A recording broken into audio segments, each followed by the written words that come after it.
I am an artist എന്ന നമ്മുടെ tutorial സെഗ്മെൻറ്റിലേക്ക് എൻ്റെ എല്ലാ ആർട്ട് ഭ്രാന്തന്മാരെയും ഭ്രാന്തികളെയും ഞാൻ സ്വാഗതം ചെയ്യുന്നു.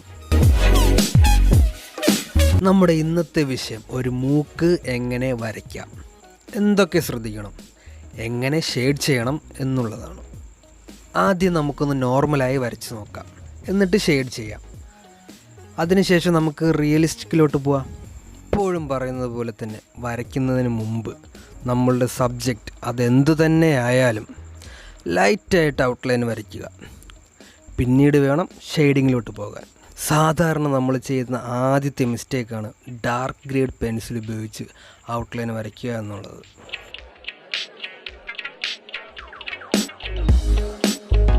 രണ്ടാമത്തെ മിസ്റ്റേക്ക്, ഷെയ്ഡിങ് കഴിഞ്ഞ ഉടൻ ബ്ലെൻഡ് ചെയ്യാനായിട്ട് നമ്മളുടെ വിരലിനെ തന്നെ ഉപയോഗിക്കുന്നത്.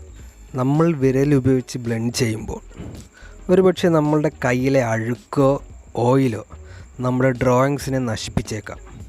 അപ്പോൾ ആ മിസ്റ്റേക്ക് ഒഴിവാക്കാൻ നമുക്ക് എന്ത് ചെയ്യാം എന്നുള്ളത് ഈ വീഡിയോയിലൂടെ നമുക്ക് ഡിസ്കസ് ചെയ്യാം. അതിനു മുമ്പ് നിങ്ങൾ ആദ്യമായിട്ടാണ് എൻ്റെ ഈ വീഡിയോ കാണുന്നതെങ്കിൽ ഉറപ്പായിട്ടും സബ്സ്ക്രൈബ് ചെയ്യുക. പിന്നെ തൊട്ടടുത്ത് കാണുന്ന ആ ബെല്ലൈക്കൺ അതിനെ ഞെക്കി പൊട്ടിച്ചേക്കണം. പിന്നെ ഓൾ എനേബിൾ ചെയ്യണം. എന്നാൽ മാത്രമേ ഞാൻ അപ്ലോഡ് ചെയ്യുന്ന വീഡിയോസ് ആദ്യമേ നിങ്ങൾക്ക് നോട്ടിഫിക്കേഷനായി ലഭിക്കുകയുള്ളൂ. നിങ്ങൾക്ക് ഈ ചിത്രം കാണുമ്പോൾ തന്നെ മനസ്സിലാകും, വിരൽ ഉപയോഗിച്ച് ബ്ലെൻഡ് ചെയ്തപ്പോൾ ആവശ്യമില്ലാത്തടത്തും നമ്മുടെ ഷെയ്ഡ് ബ്ലെൻഡായിട്ടുണ്ട്. മാത്രമല്ല അഴുക്ക് പുരണ്ടതുപോലുള്ളൊരു തോന്നലും.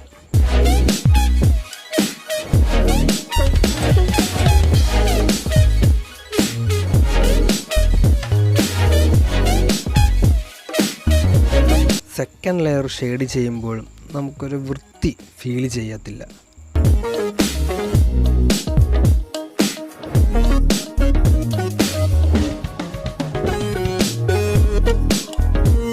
പ്രത്യേകം ശ്രദ്ധിക്കണം, നമ്മൾ വരയ്ക്കുന്ന ഓരോ ഡ്രോയിങ്സും അത് നമ്മുടെ മാസ്റ്റർ പീസാണ്. നമ്മളതിനെ റെസ്പെക്റ്റ് ചെയ്തേ പറ്റൂ.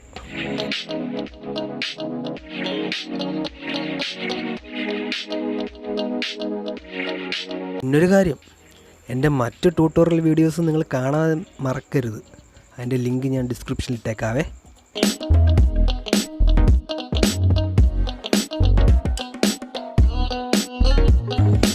ഇപ്പോൾ തന്നെ ഔട്ട്പുട്ട് കാണുമ്പോൾ നിങ്ങൾക്ക് മനസ്സിലാകും, നമ്മൾ പ്രതീക്ഷിച്ച അത്ര ചിത്രം നന്നായിട്ടില്ല.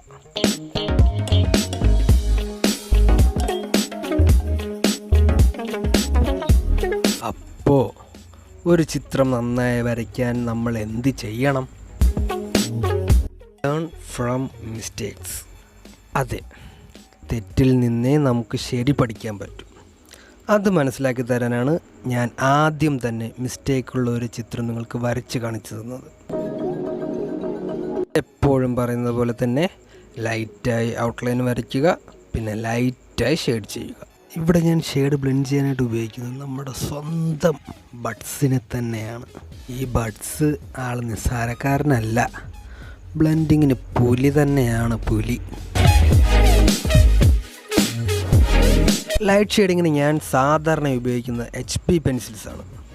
അതേ പെൻസിൽ ഉപയോഗിച്ച് തന്നെയാണ് ഫസ്റ്റും സെക്കൻഡും ലെയർ ഞാൻ ഷെയ്ഡ് ചെയ്യാറുള്ളത്.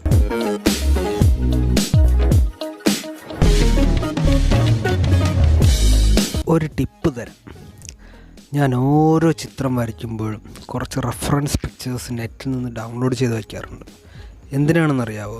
ലൈറ്റും ഷെയ്ഡും അറിയാൻ തന്നെയാണ്. നമ്മൾ വരയ്ക്കുന്ന എല്ലാ ചിത്രത്തിലും ലൈറ്റും ഷെയ്ഡും ശ്രദ്ധിക്കണം. എന്നാൽ മാത്രമേ നമ്മൾ വരയ്ക്കുന്ന പിക്ചറിന് ഒരു ജീവൻ കിട്ടത്തുള്ളൂ.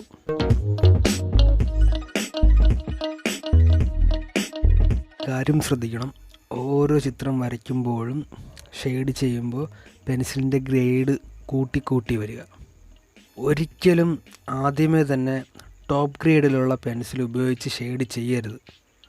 ഉദാഹരണത്തിന് 6B, 8B, 9B പെൻസിൽ, ഇതൊക്കെ ടോപ്പ് ഗ്രേഡിലുള്ള പെൻസിലാണ്. അങ്ങനെ നമ്മൾ ടോപ്പ് ഗ്രേഡിലുള്ള പെൻസിൽ ഉപയോഗിച്ച് ഷെയ്ഡ് ചെയ്താൽ നമുക്കൊരു പക്ഷേ ഹൈലൈറ്റ് കൊടുക്കേണ്ട സമയമാകുമ്പോൾ ഹൈലൈറ്റ് കൊടുക്കാൻ സാധിച്ചെന്ന് വരില്ല. മാത്രമല്ല മിസ്റ്റേക്ക് സംഭവിച്ചു കഴിഞ്ഞാൽ മായ്ച്ച് കളയാനും പ്രയാസമായിരിക്കും. അതൊരു പക്ഷേ നമ്മളുടെ ഡ്രോയിങ്സിനെയോ അല്ലെങ്കിൽ പേപ്പറിനെയോ നശിപ്പിച്ചേക്കാം.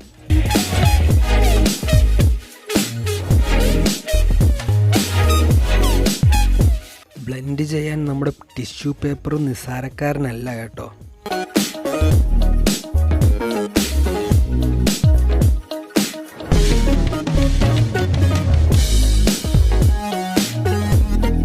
എൻ്റെ കുഞ്ഞു ട്യൂട്ടോറിയൽ വീഡിയോ നിങ്ങൾക്ക് ഇഷ്ടപ്പെട്ടാൽ ഉറപ്പായിട്ടും ലൈക്ക് ചെയ്യുക.